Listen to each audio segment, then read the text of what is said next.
சிந்தனை பண்ணி மாணவர்கள் நல்லதை சிந்தனை பண்ணி செஞ்சது மத்திய அரசு. அவங்க கொண்டு வந்தது தேசிய கல்விக் கொள்கை. அதை அப்படி ஈயடிச்சாங்க, காப்பி அடிச்சிருக்கிறாங்க. வாக்காளர் பட்டியலில் பெரிய முறைகேடு நடந்திருக்கதா ராகுல் காந்தி ஒரு குற்றச்சாட்டை முன் வச்சிருக்காரு ஆதாரங்களோட.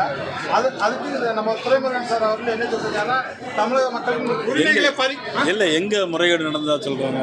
தமிழ்நாட்டிலையும் கொண்டு வந்திருக்காங்க. பீகாரில் உள்ள வாக்குகள் பண்ண மாதிரி தமிழ்நாட்டிலையும் வந்து 60 லட்சம் வாக்காளர்கள் வந்து அவர் குற்றச்சாட்டை முன்வைத்த நிலையில 5 மாநிலங்களோட பீகார் பட்டியலை ஆன்லைன்ல இருந்து எடுத்திருக்கிறாங்க. பீகார் அவங்க வந்து ஒரு குற்றச்சாட்டை வேணும்னே சொல்றாங்க. பீகார் மாநிலத்தில் நடந்தது என்ன?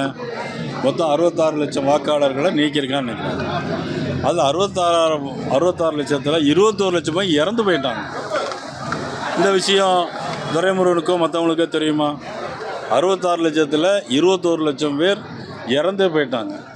30 லட்சம் பேர் அங்கே இல்லவே இல்லை. இப்படி தான் அவங்களுடைய வெற்றிக்காக தான் அவங்க இது குறை சொல்லிகிட்டே இருக்காங்களே தவிர வேற ஒன்றும் விஷயம்.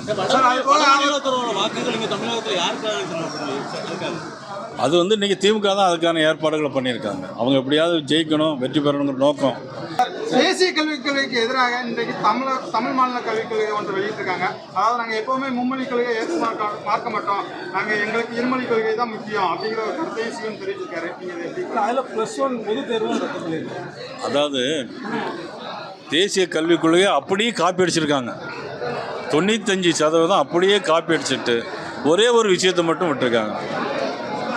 அதாவது மும்மொழி கொள்கை மட்டும், அதை மட்டும் விட்டுட்டு மீதி பூரா அவங்க சொன்னது அப்படியே நீ காப்பி அடித்து சொல்லியிருக்கிறாங்களே தவிர இவங்க புதுசாக எதுவுமே சிந்தனை பண்ணியோ எதுவுமே மக்களுக்காக மாணவர்களை சிந்தனை பண்ணி எதுவும் செய்யலை.